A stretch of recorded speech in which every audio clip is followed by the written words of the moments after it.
Good morning. इससे पहले हमने मॉडल्स ऑफ हेल्थ के कॉन्सेप्ट को जाना। आज के लेक्चर में हम स्वास्थ्य एवं रोग के संबंध में विभिन्न मॉडलों का वर्णन करेंगे, जो कि बहुत कुछ स्वास्थ्य मनोवैज्ञानिक अनुसंधान और अभ्यास के आधार प्रस्तुत करते हैं।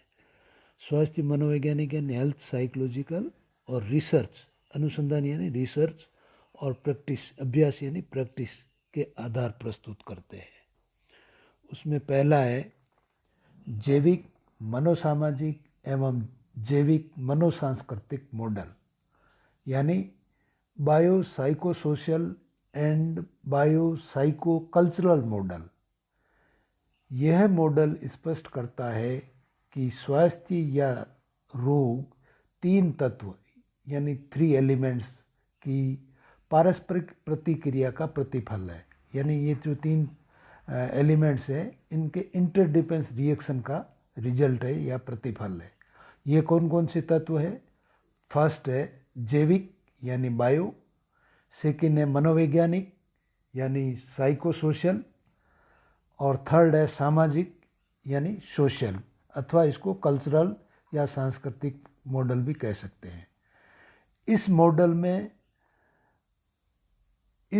में बल इस बात पर है कि स्वास्थ्य या रोग को केवल चिकित्सा यानी मेडिकल के दृष्टिकोण से न देखा जाए।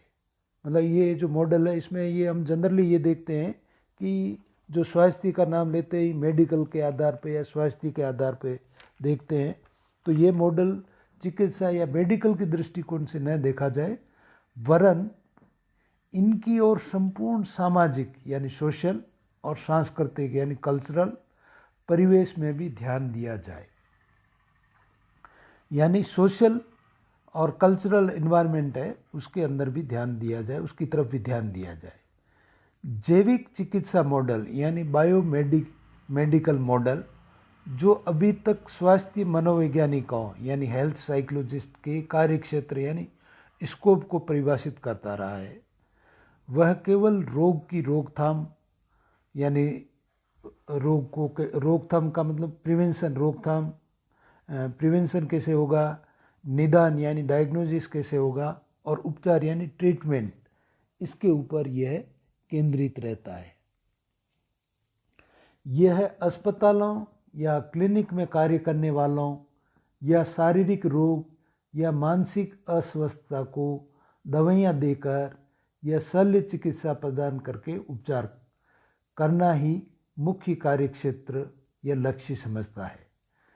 इस मॉडल को जैविक मनोसामाजिक मॉडल यानी बायो साइको सोशल मॉडल से बदलना बहुत से स्वास्थ्य संबंधी कार्यकर्ता आवश्यक समझते हैं, क्योंकि यह स्वास्थ्य, रोग, विकलांगता यानी हैंडीकैप इत्यादि को सामाजिक तथा सांस्कृतिक शक्तियों से प्रभावित मानते हैं।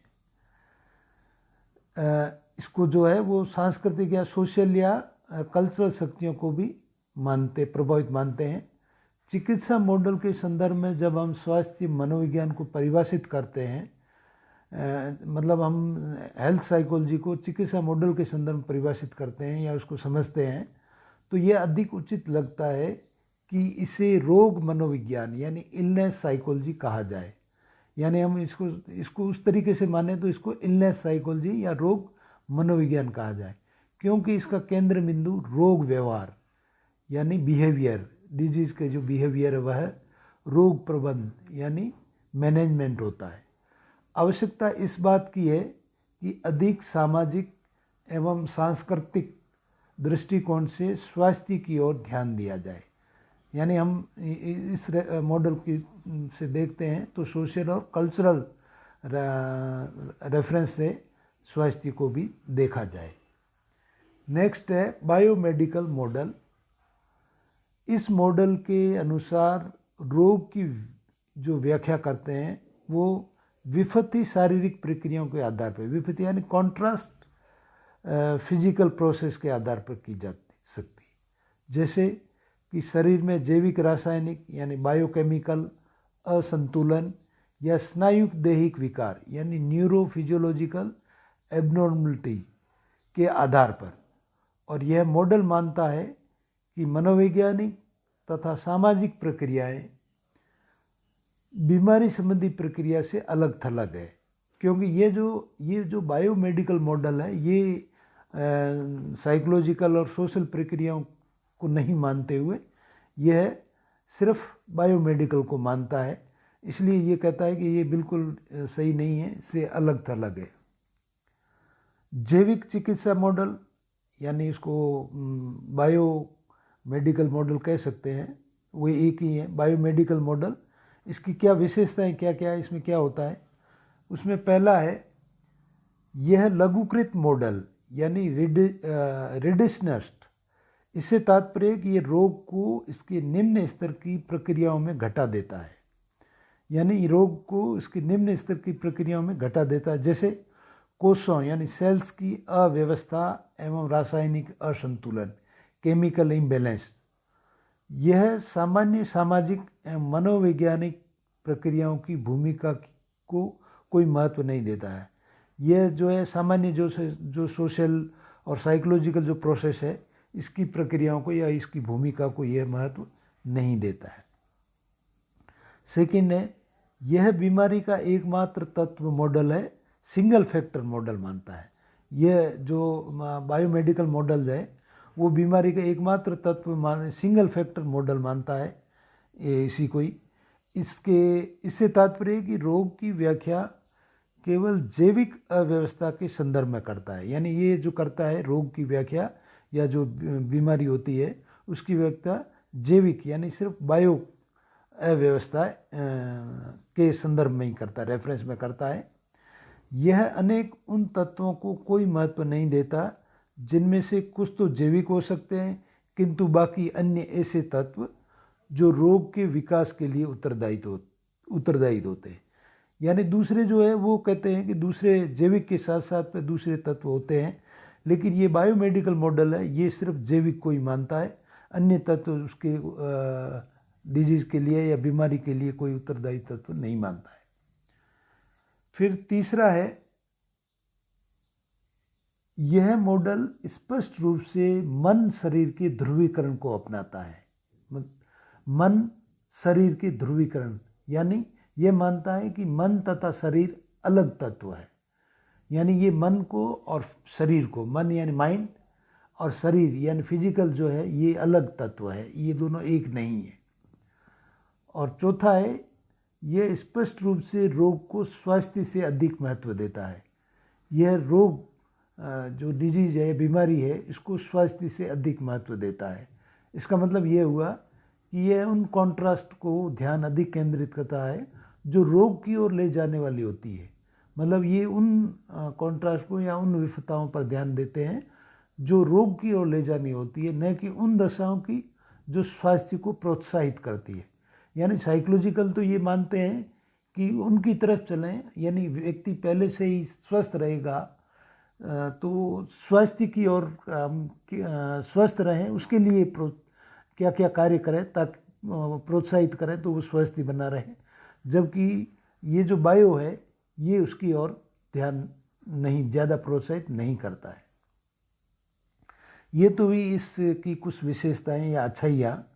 अब इस मॉडल की कुछ कमजोरियां हैं यानी वीकनेस भी है। वह क्या है? फर्स्ट ये है कि यह इस बात की कोई व्याख्या नहीं करता कि क्यों एक विशिष्ट प्रकार की शारीरिक दशाएं, विशिष्ट यानी स्पेसिफिक टाइप्स की शारीरिक दशाएं आवश्यक रूप से सदैव रोग को जन्म नहीं देती है। यानी ये सिर्फ ये कोई ज़रूरी नहीं है कि जो शारीरिक दशाएं हैं वो हमेशा रोग को ही जन्म नहीं देती है, रोग को ही जन्म देती है या देती हो, ऐसा नहीं है। ऐसा क्यों होता है कि जब 10 व्यक्ति खसरा के रोगियों के संपर्क में आते हैं तो केवल 5 या 7 को ही रोग जकड़ता है, अन्य पर कोई प्रभाव नहीं पड़ता। ये कहते हैं कि यदि प्रभाव पड़ता तो सभी के ऊपर पड़ता। यदि मान लीजिए किसी को खसरा हुआ तो 5-7 को जकड़ता है और दूसरों को प्रभाव क्यों नहीं पड़ता है? तो इसका मतलब यही हुआ कि इसके दूसरे फैक्टर यदि शारीरिक रूप से है या बायो के आधार पे माने तो सबको होना चाहिए, लेकिन 5-7 को होता है, सबको नहीं होता है, बाकी के ऊपर प्रभाव नहीं पड़ता है। तो इसलिए अनेक मनोवैज्ञानिक, सामाजिक एवं सांस्कृतिक तत्व जो बीमारी के विकास पर प्रभाव डालते हैं, किंतु यह मॉडल इनकी अवहेलना करता है। ये मॉडल जो है मनोवैज्ञानिक यानी साइकोलॉजिकल, सोशल और कल्चरल जो तत्व है वो उन तत्वों पर प्रभाव ज़्यादा नहीं डालता है, इसकी अवहेलना करता है, इसलिए इसकी ये वीकनेस है। दूसरा है, जो उपचार दिया जाता है वह सफल होगा, यह भी बहुत कुछ निर्भर होता है मनोवैज्ञानिक और सामाजिक तत्वों पर, जिनका बायोमेडिकल मॉडल में कोई स्थान नहीं है। मतलब जो भी उपचार हम देते हैं यह कोई ज़रूरी नहीं है कि साइकोलॉजिकल और सोशल तत्व जो है उनके ऊपर ये बायोमेडिकल कहता है कि इनके ऊपर कोई इनको महत्व नहीं देता है, जबकि अन्य जो मॉडल है वो महत्व देते हैं। और तीसरा है कि यह भी पाया गया है कि अच्छे से अच्छे रोग के निदान एवं उपचार के रोगी का स्वस्थ होना बहुत कुछ, मतलब सब अच्छे से अच्छे रोग के निदान, ट्रीटमेंट और रोगी स्वस्थ हो, यह बहुत कुछ निर्भर करता है डॉक्टर और मरीज के संबंधों पर, यानी डॉक्टर और मरीज के बीच में किस तरीके के संबंध है उसके ऊपर भी निर्भर करता है। जबकि बायोमेडिकल मॉडल इस प्रकार के संबंधों की ओर से उदासीन रहता है, मतलब इसको महत्व ज़्यादा नहीं देता है। फलस्वरूप यह मॉडल दोनों वैज्ञानिक तथा चिकित्सा शास्त्र, साइंटिफिक और मेडिकल के दृष्टिकोण से अपर्याप्त ही है, क्योंकि यह रोग की प्रक्रिया की व्याख्या उचित ढंग से नहीं कर पाता है। अब हर चीज़ के अंदर कुछ अच्छाइयाँ होती है, कुछ बुराइयाँ होती है, यानी कुछ चीज़ें कुछ चीज़ों का इफेक्ट दूसरे के ऊपर पड़ता है। तो जनरली जो बायोमेडिकल मॉडल है ये दूसरे तत्व को ज़्यादा महत्व न देते हुए सिर्फ शारीरिक या जो फिजिकल जो प्रोसेस है, शारीरिक प्रक्रियाएं जो हैं उन्हीं को ज़्यादा महत्व देता है, बाकी को ज़्यादा महत्व नहीं देता है। Thank you very much.